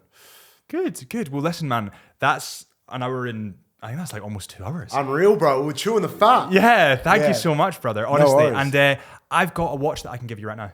Bullshit. No, I've actually got a watch. So it's one of my ones that I got like ages ago. Yeah. But I'm thinking I could just give it to you. I never wear it, Bro. It's chunky, it's big, it's Casio, but it's still like worth a fair bit. Really? Yeah, of course. Bro, Mate, thank you so much. That's fucked up. No, honestly, man. Like, seriously, thank you so much. Thank you so much, bro. Let me go and grab it. What to do is have a seat. Because it's funny, bro, because I've never had a watch. Yeah, that's exactly it. Have a seat. I'll get it. This is courtesy of Chisholm Hunter, right? All right, perfect. Give me 2 seconds. All right, brother. Bro, it feels like Christmas, brother. Right, Thank here you. go. So this is, let me describe it Unreal. on mic so that people can actually know what it is. Yeah. I'm chucking it on, brother. I'm chucking it on.